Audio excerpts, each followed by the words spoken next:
అందరికీ నమస్కారం. రహస్యవాణి కార్యక్రమానికి స్వాగతం. భక్తులు కోరిన కోరికలు తీర్చే కొండంత దేవుడు ఆ వెంకన్న స్వామి. ఈ స్వామిని ఏడుకొండలవాడని, గోవిందుడని, బాలాజీ అని, తిరుమలప్ప అని, వెంకటరమణుడని, మలయప్ప అని ఇలా ఎన్నో పేర్లతో ఆప్యాయంగా పిలుచుకుంటారు. అయితే శ్రీ వెంకటేశ్వర స్వామి కుబేరుని దగ్గర తీసుకున్న అప్పు తీర్చలేక ఇక్కడ కొండపైన కొన్ని రోజులు ఉన్నాడని స్థల పురాణం. మరి ఈ ఆలయం ఎక్కడ ఉంది, ఈ ఆలయ స్థల పురాణం ఏంటనే విషయాల గురించి మనం ఈరోజు ఈ వీడియోలో తెలుసుకుందాం. ప్రస్తుత కాలంలో అప్పులు లేని వారు ఎవరు ఉంటారు? ఈ విధంగా అప్పులతో ఎంతోమంది ఎన్నో సమస్యలు ఎదుర్కొంటూ ఉంటారు. తీవ్రమైన ఆర్థిక ఇబ్బందుల కారణంగానే చాలామంది అప్పులు చేస్తూ ఉంటారు. మరి మన ఆర్థిక ఇబ్బందులను తొలగించే, మనకు అప్పులు తీర్చమని చాలామంది దేవతలను వేడుకుంటూ ఉంటాం. ఈ విధంగా అప్పుల సమస్యతో బాధపడేవారు గుబులు వెంకటేశ్వర స్వామి ఆలయాన్ని దర్శిస్తే వారి ఆర్థిక ఇబ్బందులు తొలగిపోతాయని చెప్పవచ్చు. హైదరాబాద్ వరంగల్ హైవే చిల్పూరు గుట్టలో వెంకటేశ్వర స్వామి ఆలయం ఉంది. ఈ వెంకటేశ్వర స్వామి ఆలయాన్ని గూగుల్ వెంకటేశ్వర స్వామి ఆలయం అని కూడా పిలుస్తూ ఉంటారు. ఈ ఆలయంలో స్వామివారిని దర్శిస్తే వారికి ఆర్థిక ఇబ్బందులు తొలగిపోతాయని భక్తులు విశ్వసిస్తూ ఉంటారు.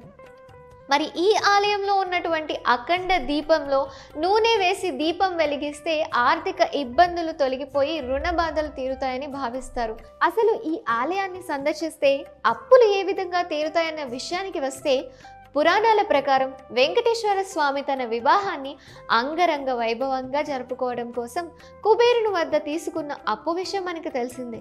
అయితే ఆ అప్పులు తీర్చలేక వెంకటేశ్వర స్వామి ఎంతో గుబులుగా చింత చేస్తూ చిల్పూరు గుట్టకు వచ్చి అక్కడ గుహలో కుబేరుడు అప్పు తీర్చలేకపోయానన్న బాధతో తపస్సు చేశారని పురాణాలు చెప్తున్నాయి.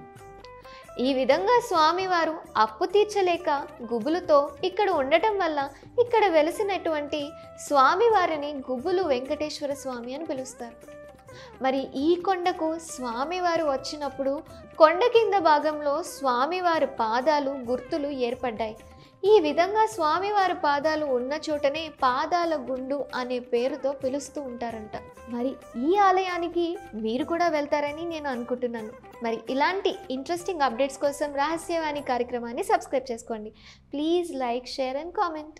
అంతు చిక్కని రహస్యాలు, మరెన్నో మనకి తెలియని పురాతన కట్టడాలు, వాటి వెనక దాగిన నిజాలు, పూర్వీకుల ఆచారాలు, మరెన్నో మూఢ విశ్వాసాలు, ఇలా కాలగర్భంలో కలిసిపోతున్న రహస్యాల కొరకు సబ్స్క్రైబ్ చేయండి రహస్యవాణి ఛానల్.